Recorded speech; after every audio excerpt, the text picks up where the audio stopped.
And welcome to Dude, What's the Bid? Episode number 50. My name is Kevin Hill. I'm your co-host along with Casey Lorcan as each and every week. Casey, how are you doing this week? Doing well, Kev. It's a happy Thursday. Staying busy. All is well. Football season right around the corner. I love this time of year. It is. I mean, it's coming fast. Labor Day is coming fast. The end of summer football season. Feels good. Feels good. The Broker Carrier Summit is coming up at the end of October. That's approaching fast. You know, we're tracking our registrations very well ahead of the last two events, by about 20%. Very well. Love to hear Very that. well. I got my Broker Carrier Summit t-shirt on today, so always repping those guys over there. So Orlando, October 28th through the 30th, the Hyatt Regency there. It's going to be 3 days of awesomeness. Just down the road. Yeah. You're definitely coming, aren't you? I guess I have to now. You do, yeah. You do. Don't worry. We'll have a ticket there for you. A media pass. Wonderful. Make that happen. Yeah. The whole deal with those media passes. That's right. You're going to make me work. Of course. We'll put you in the booth. We'll make you do interviews. Cool. That would be wonderful. Yeah. So we have an awesome guest. You want to introduce our guest this week, and I'll throw out some stats, and we'll talk a lot about maintenance, predictive maintenance, AI type of topics. Yeah, sounds good. Let's bring Anup up. Stoked up to be talking with Anup Patil here today. I know it's really late for Anup. It's been a crazy, hectic day, battling, flooding and rainstorms. So, really glad to have him here joining us today. Welcome to the show, Anup. Yeah, thanks, Casey. Thanks, Kev, for having me. Really nice to be and excited to participate in this event. Yeah, very good. Is it monsoon season? Is that one of the reasons? Oh yeah, it's a monsoon season on this side of the world, and interestingly or surprisingly, lots and lots of rains happening, and roads are filled with water. So the good part is I'm not on that side of the world, which is Mumbai, where a lot of flooding is happening. I'm 100 miles south of Mumbai, a very nice town called as Pune. So Intangles is headquartered out of Pune, and we run the entire show from here. So in a good place at this point in time. Nice. Very cool. Yeah. Very cool. Very cool. Let me throw up this. The freight market's always a topic of conversation. What's happening? We've seen kind of demand stagnate, fall a little bit. If you look at Sonar, OTVI, I think it was CATS came out, it was 6.9% down for the month of July. There's another data point that I saw too along those lines. Another payment company that had pretty stagnant type of load volumes. It's kind of the doldrums of freight for the last 3 years. And let me share my screen here. This is how I do it. Yeah. Share my screen. And we will talk about some carrier source data that we put together. This is our shipper activity index. This is shippers searching for carrier partners and brokerages online through the website there. And you see about a 4.5% week over week dip from last week. The back half of July was miserable as we talked about tariffs and waited those decisions. And it's bounced back up in August, but we're still well below, about 20% below the rates that we saw in February before tariffs, before when everybody was optimistic, before they got a little pessimistic. going into 2025. So we're still below those search levels, and this is the platform with neutralizes or steadies so the website traffic, the number of shippers on the website. They're just conducting far fewer searches right now than historically. So it's always a good line, good data point to go off of and see that the health of what's happening in the market. Really interesting. Why? Right? I remember hearing a lot about what are the smart folks saying? What are the research analysts saying? Is it like people pulling inventory forward and then, not really needing much capacity because they knew those trade talks were coming? I think so. Dropped, or what is the speculation there? I don't know. I mean, my speculation is there's a lot of pull forward. Inventories were already, they weren't bare shelves, right? They're pretty healthy inventory levels, pulled forward inventory to beat the tariff deadlines. And then you had the uncertainty because you didn't know if the tariffs are going to go in place at all, what they're going to be. And it's hard to make decisions, plan, and do new orders, especially if your inventory levels aren't really worrisome, in the natural cells of things. And then on top of all of that, you have recession fears, recession talks. So you have all of those kind of perfect storm type of variables that came together this year. Yeah, I think from a logistics perspective, if you look at it, it's unpredictable tariff shifts that are happening every day, and that kind of builds into the inefficiencies that has already kind of impacted this sector, and another layer of inefficiency has just got added. And just to add on top of that, the power to negotiate in the congested lanes are kind of gone absolutely because of these all trade tariff wars that are going on. So you now are sitting on excess capacity, and tariff is a very interesting thing, but where now new regulations are coming up. Your low value e-commerce packages, which were earlier less than $800, were not falling under expensive custom procedures. They are also getting mixed. So there is a lot of load on the other side from the customs and border securities, but on the logistics side, everybody is waiting for those lines to clear up, and that is the processing delays that is essentially creating these kind of the kind of numbers that you're seeing at this point in time. That makes sense. Yeah, it's just been a wild year in a lot of cases, right? I know in the trucking industry, go back to 2024, the fourth quarter, in the first couple months of the first quarter of 2025, a lot of optimism. Talked to a lot of people. They're very optimistic. 25 is when we could dig ourselves out of the hole. It's going to be, it's turning right now. And by March 31st, the final day, March 30th, I don't know how many days are in March. That final day of March goes out the first quarter. Yeah, you have those same conversations, and that all that optimism was gone. It was a lot of uncertainty after that. And I think this graph kind of shows me a lot of uncertainty throughout the year so far. Right. Capacity not being used, right, is we have overcapacity, right, and not strong load volumes, not strong demand whatsoever, and it's just kind of the doldrums again. It reminds me a lot of 2019 in a lot of ways. Of course, last year did too. So.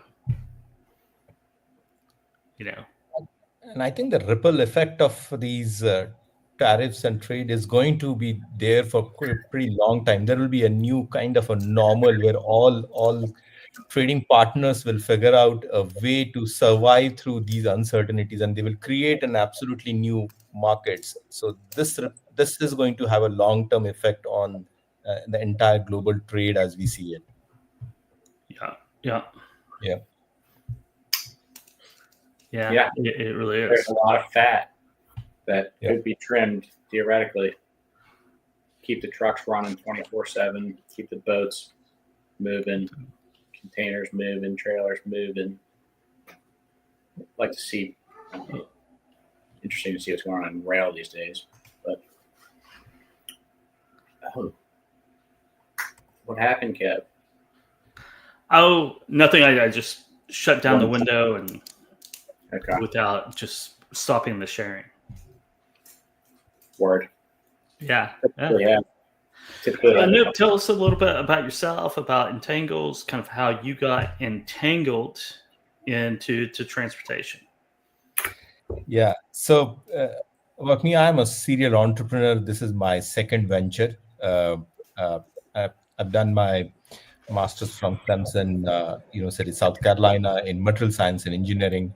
Came back to India, started my first venture in the field of travel technology, and had a successful exit. And then with a fresh set of people, started Intangles Lab. Intangles Lab is in the business of creating predictive analytics in the mobility segment, with a very unique flavor of looking at the physics of each and every component that is sitting inside the vehicle and feeding that into our machine learning models and building hybrid analytics, which is where we predict if a component is performing at a suboptimal level and raise an early warning for the fleet operator or OEMs which deploy our solution as a standard factory fitment, to let them know that the equipment or the vehicle or an asset is not performing at its peak level, by giving them a detailed level of insight in terms of how the component is impacted, how do you go about fixing it, and the level of impact on the overall performance of the asset. So that is what we've been doing. Been in existence for now 9 years, and in the current shape and size, we have more than 500,000 vehicles across 18 countries, collecting roughly 20 billion sensor data points, which goes to more than trillions of data points that we are collecting annually, and sitting on some 60 terabytes of performance data across 4,000 powertrains, right from Kenworth and Freightliner in North America to Hino in Japan. That, in a nutshell, is Intangles for you. Impressive. Very impressive. It definitely is. Predictive maintenance, it's an interesting topic, right? I mean, I think one of the things that interests me is that big problems usually start off as small problems that go neglected or ignored or unknown, right? It's probably unknown is the biggest category of that. And that leads to failures in this, or underperformance even in this piece. It's this cumulative exponential effect that could start off with a $20 part, ends up with a $20,000 rebuild. That's correct. So we started this entire solutioning with a simple belief that parts don't fail one fine day; they just decide stop working. There is a degradation of a component that has started happening much before. Right. And it can be a function of the kind of load that you're carrying, the conditions under which it is operating, the driver, and a host of other parameters that essentially has a bearing on each and every component in a vehicle. We have a very way of looking at it. You're talking about your entire air intake system, fuel intake system, your entire intercooler, then after treatment systems.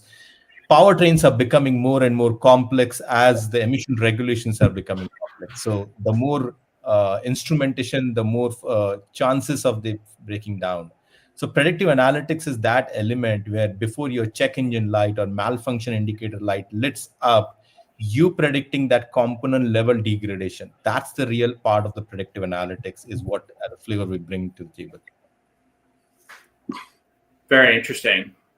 So it's a lot of it's based on like the driver's behavior, you're telling me, and how they like to drive, right? So if this guy's got a lead foot or something like that, it would have more stress on different parts than some other type of driver with a different type of behavioral driving pattern, right?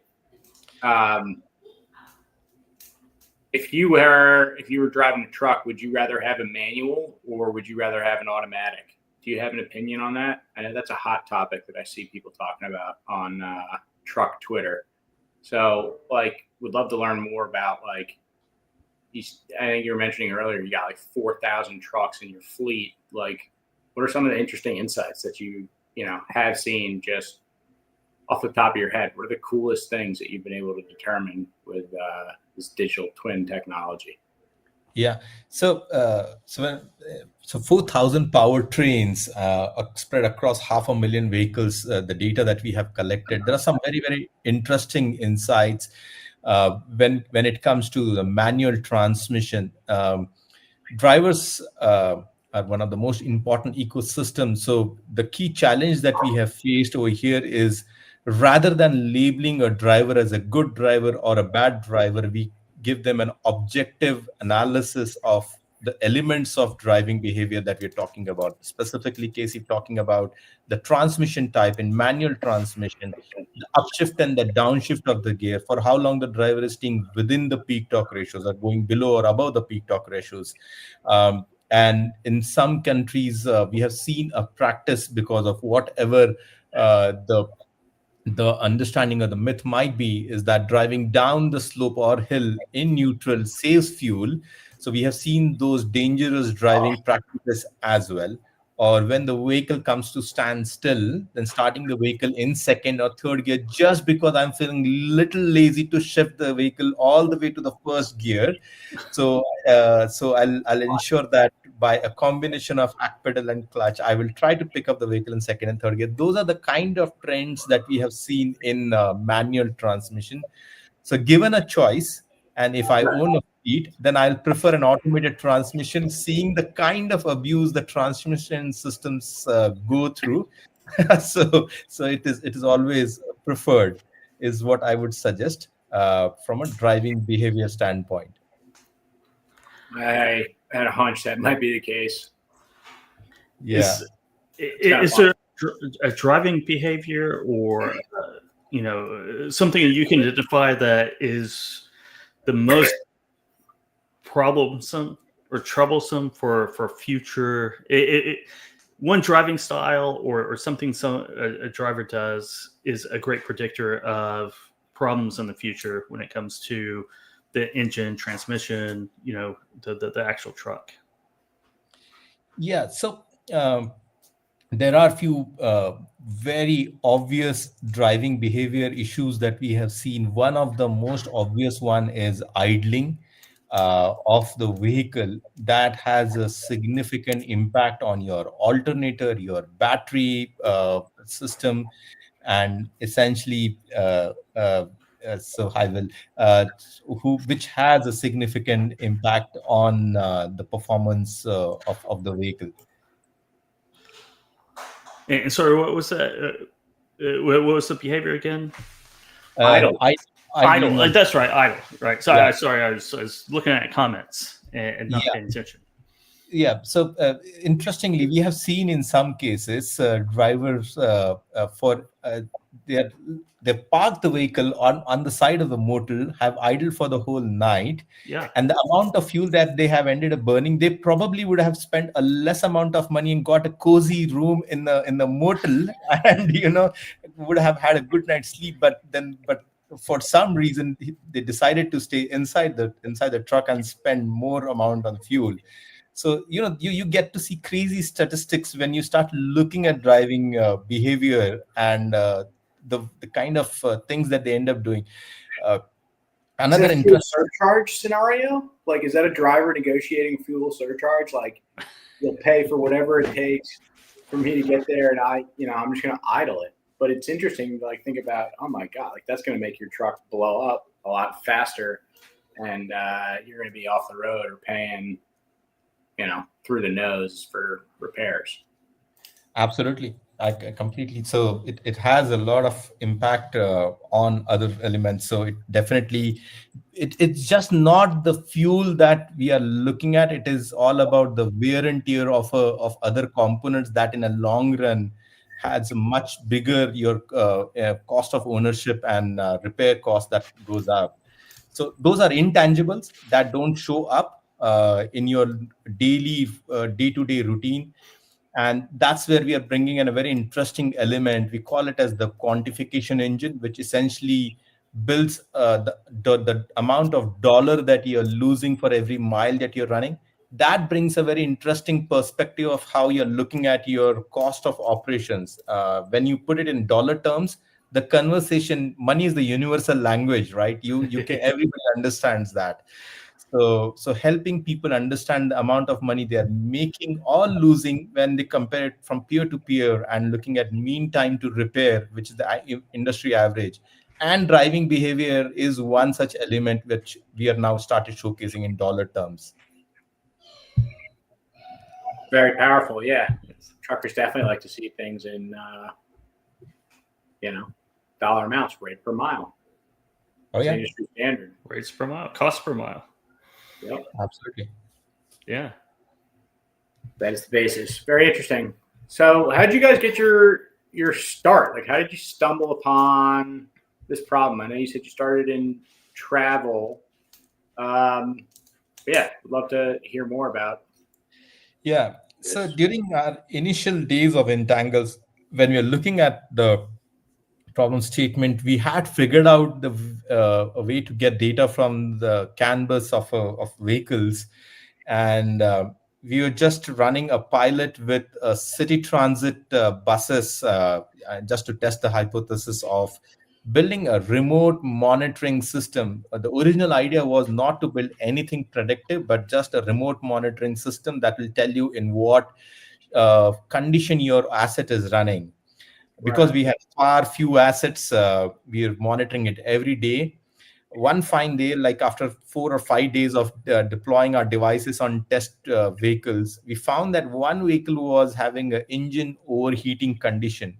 We called the fleet operator. We told them that your bus, which is operating on a city route, which is carrying passengers, is right now having an engine overheat. He called the driver. Driver said there is no problem. Everything is absolutely fine. The instrument cluster is looking great, and I don't see any issues. After an hour, that vehicle broke down in the middle of a road filled with passengers for engine overheating. And the fleet operator, of course, called us to know how did we do that. We showed him everything in terms of what the kind of analysis that we had generated. But that's when we realized the power of predictive analytics, where if you can predict well before the event occurs, then that is the real value, not when the problem has already occurred. And you go and tell somebody that you have fallen sick when they already know that they are sick, is like, Right. what's the big deal? So that is where we realized, and we started looking at ways of building. So we spent good amount of time with logistics and fleet operators to understand the most pressing problems that they have, and we picked up all the problem statements, created an entire data collection strategy around that. We realized that there were no telemetry devices that can collect the data the way we want, so we ended up building everything ground up, a unique kind of a quad core architecture that collects data at a humongous pace. And then went after the kind of the way we would want to look at data. So digital twin as a strategy came up, where we started looking at physics of each and every component, fed that into a machine learning. So our solution is essentially where the machine learning models are interpreting physics. That's a unique way, and that's how the journey of Entangle started. And here we are, it's now present across 18 countries, pretty much all kinds of assets that we have seen now. It's so complex to do, right? I mean, each step is somewhat simple. You take this component, you put the physics, but then you bolt all that together, and it just becomes complex, right? It is complex, but it's a very, very powerful tool if you Yeah, look yeah. at, yeah, because never before this level of clarity was created, where a fleet operator could see at such a granular level and have a platform where their own service maintenance guys could just look at the system and understand that what Yeah. exactly is happening with my asset, and if I should continue to operate and it will complete my deliveries, or I should pull it off because it is going to break down in the middle of a road and I may get into trouble. So that level of clarity is what this kind of systems can bring. And needless to say, but sustainability is a very, very big talking point these days, and a lot of times fleet operators don't realize that the vehicle may be operating, but it is not meeting the emission norms, which is very, very important. And how do they keep that under check? So those are also something that we focus a lot on, and give a deeper insight in terms of your NOx emissions and ensuring that you are meeting those sustainability goals as well. Right. We've talked about Yeah. that a little bit over the course of the show. It's like, I don't know, it seems like a lot of the sustainability problem is a, asset utilization problem. Am I right? Or does that make any sense? Is that kind of the angle that you guys have found success? Asset utilization is definitely one where uh, fleet operators who are known to keep extra or standby vehicles just to take kind of in the event of breakdowns, if they have to have those additional vehicles. Now those, because you have less breakdowns, the number of standby vehicles can be brought down. That creates a good amount of liquidity for the fleet operator.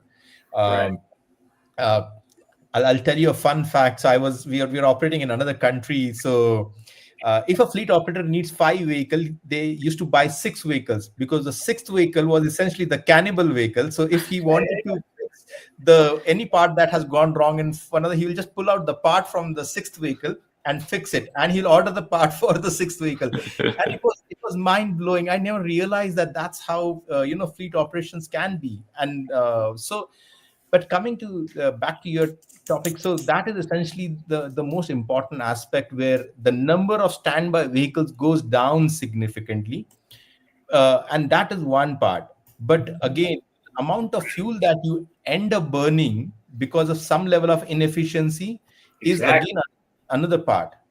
Like, because you have your umbrella, you have that car that you can pull the parts from to fix whatever's wrong. Like, I bet a lot of times you're probably just running those things into the ground, right? And there's costs associated with that too, inefficiencies. Exactly. So those elements essentially are the ones where uh, sustainability, or the kind of fuel savings we are talking about, that has a phenomenal effect. We have seen some of the fleet operators improving the efficiency all the way from at least 10 to 13%. Now that's a huge number we are talking about when it comes to the kind of savings that you can bring to the table when rolled out with the right set of team which can interpret, and the data that is coming out of these kind of systems or platforms. Right. It is. We have a great question from our audience here. Based on your experience, is there a difference between how drivers in the U.S. and drivers in other countries, India being one of those? You mentioned Japan. Yeah. What are the similar, I guess, similarities and differences? We can focus on the differences between how drivers drive in different countries. So I think there's a lot of interesting insights that we have seen in terms of driving behavior, and there are differences. One of the great things that we have seen in some of the countries where the regulators have done a great job in ensuring right driving practices, or I would say healthy driving practices, like the hours of steering. that they spend on the wheels is one very very important part. So where the driver fatigue and driver health is one of the most important part, is very well taken care in the North America side of the world. In other parts where we are live right now, like Southeast Asia, Middle East, and Africa, and so we have seen that drivers are overworked, not so great driving conditions, and that essentially puts a lot of stress on the drivers. So that is one very important area that we think that regulators have to do a great job in terms of providing those healthy operating conditions for the drivers, and that has a lot of impact on bringing down the overall road incidents significantly if you provide them a good environment to operate. Then of course we have seen the compensation difference is significantly high between some of the countries. So that also is one of the areas where a lot of people have to, or again, agencies have to work towards fixing those parity in pay is something that is required. Right. Definitely is. Yeah, it's interesting because you have differences in regulations, differences in roads, right? Driving conditions and kind of whatnot. So, yeah, it makes me wonder. Do you guys do any route optimization stuff too? Not as of now. We don't do any route optimization at this point in time. That's a work in progress. But what we are doing right now is vehicle optimization, because a vehicle based on the kind of torque rating can have a performance difference when it is operating on different terrains, the kind of driver who's operating, the load and the road conditions. So these are the kind of elements that have a significant impact. So we have a system that does in a way recommendation, that tells you if you need to swap a best performing vehicle and put it onto a tougher route, and take a best performing or a worst performing vehicle and put it onto easier route. We have seen fleet operators making a significant benefit out of these kind of recommendations. So we Right. do provide those kind of nuances from a recommendation perspective. It's really very interesting. Kind of like a sabermetrics tool or something like that for a good baseball manager who is trying to get the most out of the bullpen or his bench. it's money trucking. Instead of money ball, it's money trucking. Money trucking, yeah. Exactly. But no, I mean, it makes me think about, like, I've heard some ideas, and I don't know how many of them are actualized today, but like, relay type of operations where, if you know you're running this one lane, how could you theoretically have a truck operating 24 hours a day, hauling freight as optimally as possible, have it run 250 miles, pass it off to another truck, that person's done with their 8 hours, put somebody back in that truck, have it pick something up, move it back, yada, yada, yada. But yeah, I mean, having a tool like this on top of some crazy stuff like that it's probably how, we were talking earlier, maybe is this, trade war creating a little bit of a new normal? Is there some more fat that we can cut out of the transportation and logistics industry to increase margins if, rates aren't going up anytime soon for the services? Yeah, definitely, because you rightly said, Casey, the margins are very, very thin, and every dollar that you can squeeze out of the vehicle while it is running is essentially what everybody's looking at this point in time. Pretty much everybody has already kind of done, squeezed out the last dollar out of the vehicle. So these are the new areas that we are talking about, without having a significant incremental cost. It essentially, rather than a capital investment, I call it as an investment, where you really start seeing the returns of those by having these assets running all the time in the most healthiest way, in an optimal way, I would say, on the optimal route, in the best case scenario. So that is something that definitely can help. These kind of systems can definitely help, get those additional return on your investment. Right. It definitely can. You talked about machine learning, but before, and now we have AI. What's the? I mean, I guess what's the real differences that you're seeing with between machine learning and AI implementation on crunching the numbers and giving analysis? So when we say physics based machine learning, so it's a very very interesting domain, and it's a lot different from what is happening in the current AI world. If you see, Right. every day new disruption is happening, and somebody's coming up with more efficient large language model disrupting the previous one. We just recently saw the 5.0 coming out from ChatGPT or from Mhm. OpenAI. But if you look at it, all of them have a very very common pattern. There is a grammar to the conversation that is happening with these large AI models, but in the world of physics there is no grammar. So how do you train these AI models, because you're talking about numbers and units?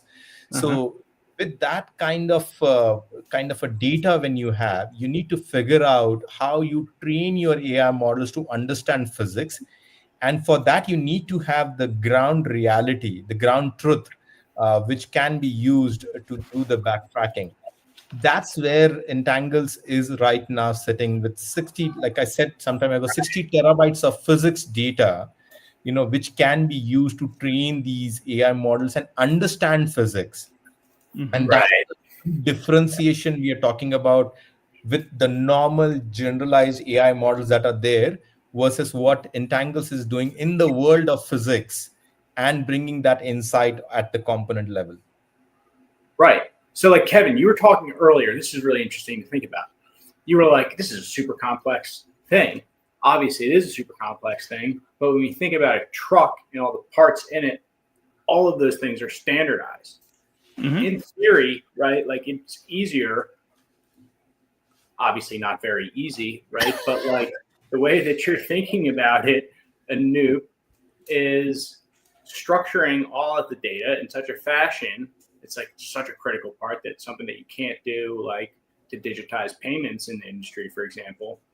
Um, that's absolutely critical to being able to derive the insights hypothetically in the future that you would want to get out of an AI, right? Like, what is happening in every single part of every single truck that I own, and then, have that roll up into some, intelligence for your company that give you insights nobody else in the world could. Yeah. So, Casey, the best parallel that we look at, us human beings, right? We have a certain performance parameter as based on our age, gender, the part of the world that we are living in, our eating and living habits. So these are essentially what defines us. Vehicles typically operate like that. They have a certain performance band.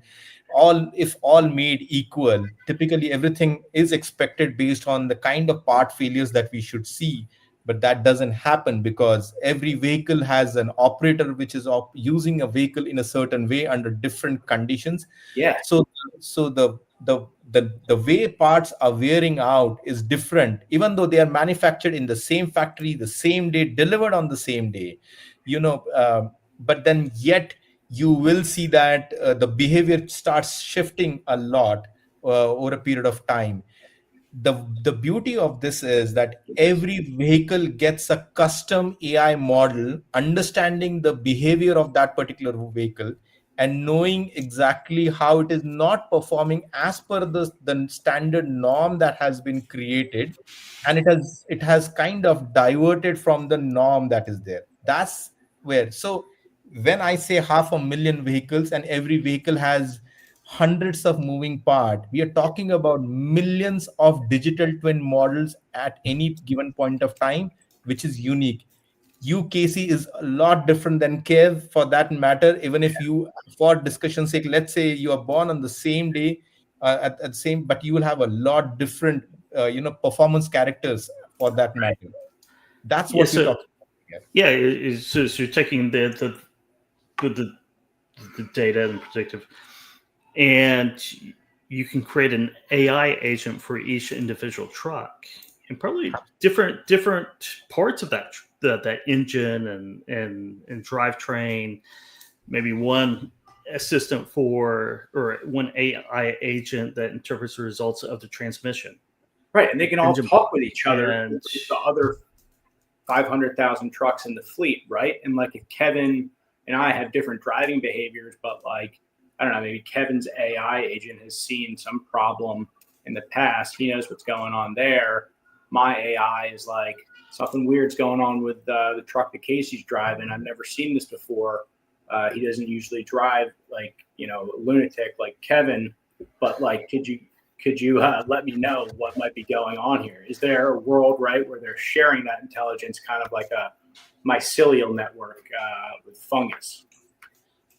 Oh, that's already happening, so the Right. AI agent that you just talked about, that is a very, very good way of putting it. It's a custom AI agent that is specific to Casey as a driver and Kev as a driver. They are two different in nature, although they may be operating the same vehicle, but then they are sharing the data to understand, where we call it as a peer-to-peer correlation or peer-to-peer ranking, where it will tell you that if you are driving a freightliner and the other person is also driving a freightliner, he will do a comparison with that class of vehicle only. It will not go and compare it with a Volvo VNL class of engine, or for that matter Kenworth, because that's not a peer-to-peer correlation. So that is essentially what is extremely important for anyone to understand. Of course, at the total cost of ownership level, it will tell you that what is the cost you are incurring per mile, but comparison always has to happen in a like to like basis, and Yes, that essentially what AI as a Mhm. as an element brings into the onto the table. absolutely. It's interesting. Do you And see these what you're doing for commercial trucking, class 8? Do you see that going into personal vehicles as well? Is that already happening, or is that something? Because I think that'd be uh, it'd be interesting. I'd use it. It is. That is where we are seeing, with personal vehicles or pass cars. We do see that eventually, these kind of systems will sit in your vehicle. One of the critical elements we see that needs to be addressed when it comes to pass cars or passenger cars is taking care of data privacy and security.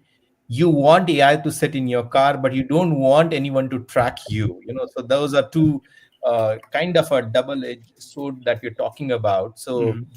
you do want to know if your intercooler has started leaking, but you don't want that data to go and sit somewhere in the cloud, in a way. Exact. So that is essentially one of the key areas that we're talking about. Of course, the world of logistics is different, but personal cars, that is where Yeah. we see, and that is something that we are already experimenting with a large OEM, where every we call it as AI on chip, where or AI on edge, where entire AI compute is happening on the vehicle itself without data leaving the vehicle. Okay. wow, you Yeah. mentioned um, make and model being a huge factor. You can't just look at all of the trucks in your fleet as the same type of truck. That doesn't make sense. Uh, the like when you look at rating or rates in the truck market, right? It's drive-in, reefer, flatbed, and then there's others. But in reality, there's 30, 40, 50 different types of equipment or trailers you could be using to haul stuff, and a bunch of different types of freight. You guys thought at all about how, whether or not like reefer or drive-in or flatbed, or what the weight is of that, freight? How does that affect things as well? Is that something to look into? Yeah, it definitely has, and that's a great question, because you can't compare a flatbed with a reefer, because reefer has parasitic load on it. The entire refrigeration system is drawing, or auxiliary power that it is drawing. So it has a simply significant impact. So the models that we have developed, it will always do a flatbed vehicle comparison to a flatbed. Now, other areas is also the terrain mapping. The vehicle is being driven in the mountain regions versus on straight roads. Even that needs to be taken care of. You're looking at atmospheric temperature. You can't compare a driver who's driving in cold conditions compared to a driver who's driving in the deserts of Arizona. So you can't do those kind of comparisons over there. So these are the elements that needs to be taken care of, and we call it as ambient conditions. So our platforms are always ambient cognitive AI as well, we call it as. They're always ambient aware. So these are the kind of things that needs to be taken care of. One interesting case, idle, or when the drivers are doing idle, how do you take care of your traffic jams, traffic signals? You need to remove that out from your computing of how much fuel is wasted, because that's your normal operational way, and you can't consider that as idle. So these are the areas of elements that are essentially taken at a granular level when these comparisons are done. Yeah, exactly right. Another great question. What's been your biggest success story in North America so far? Oh, okay. So there are multiple, but there's one very, very interesting use case that we're talking about is essentially we came across a fleet operator where they were seeing frequent alternator and battery failures. Our system raised an alert where we said that the somewhere in your entire wiring system there is a short, which means the grounding of the electric circuit is not done right. Um it's a very interesting case where the fleet operator had already replaced multiple alternators and batteries. We raised Finally they did a voltage testing, and they found that the one of the headlight was malfunctioning, and it had a metal strip sticking to the body, and that was essentially having a significant bearing on your alternator that was draining every time they turn on the headlight. It was draining the battery. It was a great success, because otherwise the service and maintenance team was known to replace battery all the time because it was draining. And we came and we said that no, there's nothing wrong with your system, everything is working fine, you need to look at your headlight. That was one. uh, the So there are many such success stories, but this is one very interesting insight that we had developed. Definitely. Awesome. Something kind of along those lines. Who makes the best truck in the market? One, and then like two, are there any differences? Like, what's the most efficient truck? And then I know that there's like a lot of regulations and stuff on trucks these days in North America, emission standards, things of that nature. Those are different, I think, probably all over the world. So any perspective on trucks efficiency would be really interesting.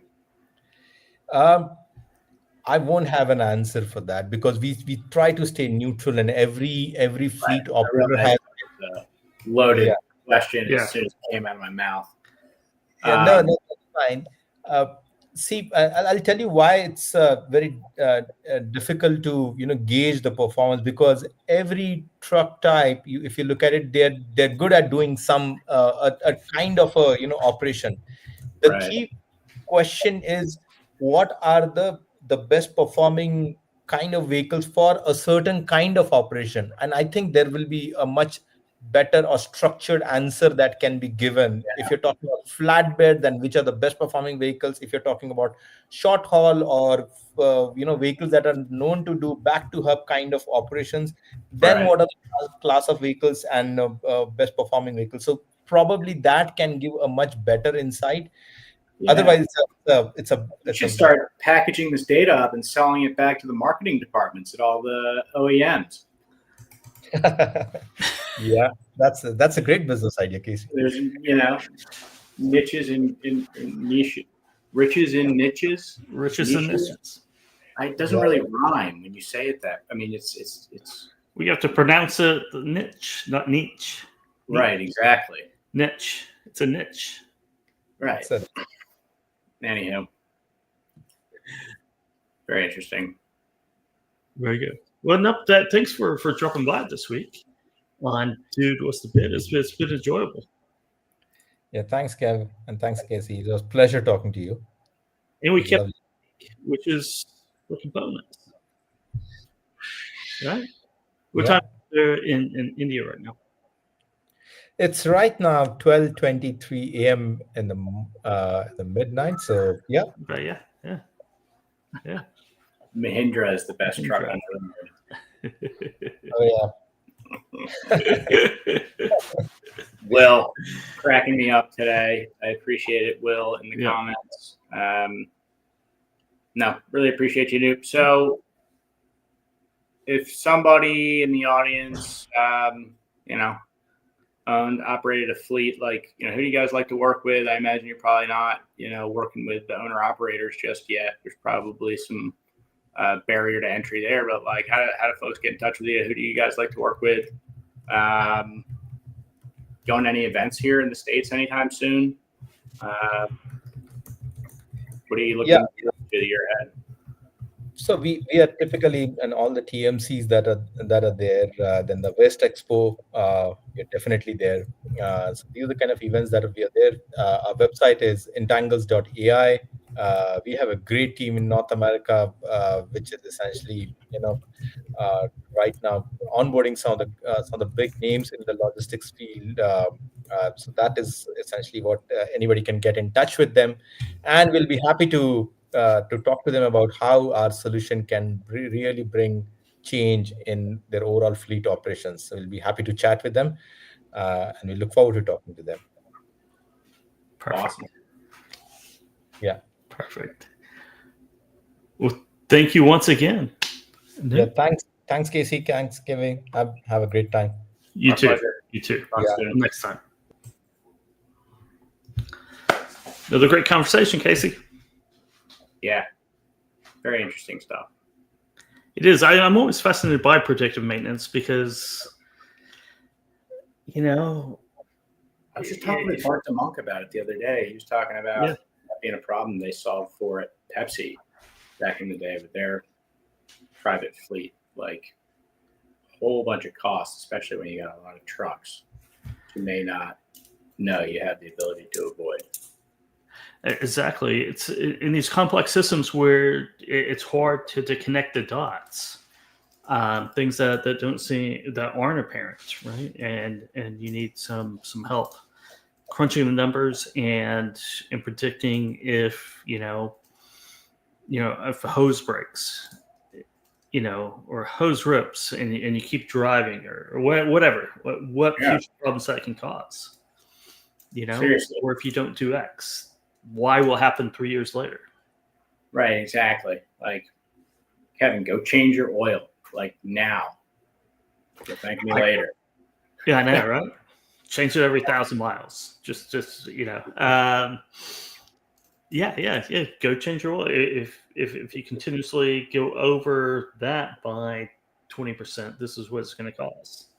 Right. And I imagine there's some fat built into those best practices as well with car maintenance. Like, I probably don't need a new, I don't know, whatever component every once in a while. It's just they're selling me one because they want to. Exactly right. And better safe than sorry type of thing. But you don't really know. You just do it because you think you need to do it.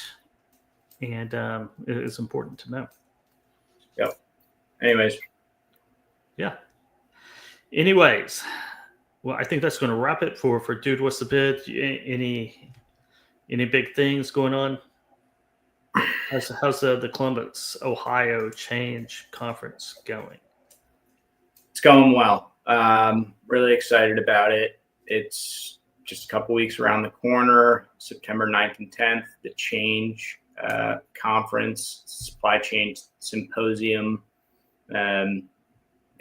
owned by the Association for Supply Chain Management. We've got wonderful cohort of sponsors 25 or 30 brands, some really cool up and coming tech, as well as more well established enterprise technology companies.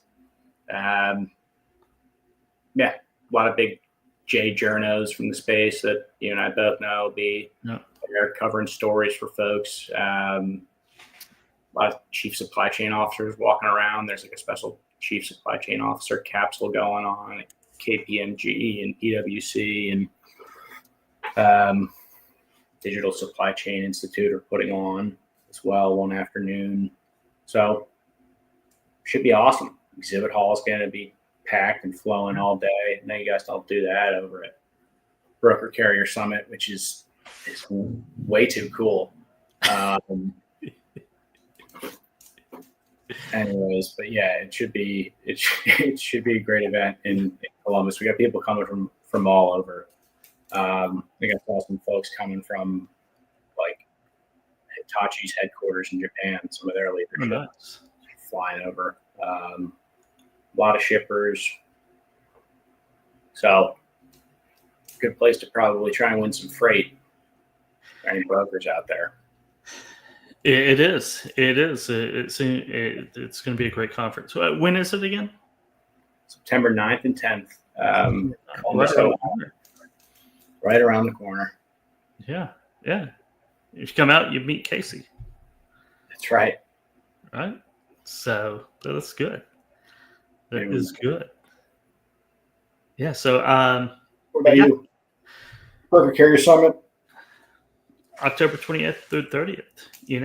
It's trending really well right now. We're expecting a really good audience to come out. And, if you're a broker, if you're a carrier, you should definitely come and check it out. I'm usually walking around talking to owner operators, people with small fleets, and they're saying, well, I talked to a couple bulk guys, right? A guy who drove he had 2 liquid tanker trailers, right? Mm-hmm. And he was out there, and I'm walking him around, and I'm finding him some bulk people, some brokers that specialize in bulk loads, right? And matchmaking myself. Yeah. So, cool. But a lot of deals get done. A lot of people are covering freight, finding loads.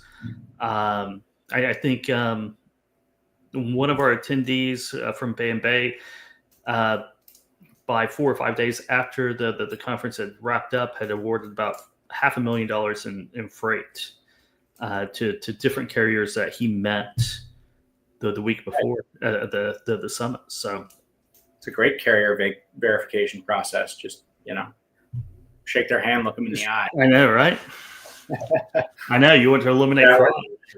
Know your carriers. Exactly. Face to face. So, yeah. Very cool. So, that's going to wrap it for this week. Actually, I was going to, because it's a really good comment from Will here, huge opportunity to go from preventive maintenance to prescriptive maintenance. That's right. Just spot on right there. That is spot on. So thanks for viewing this, Will. And until then, we'll see you back here next week. All right, Kev. Happy Thursday. You too. Peace.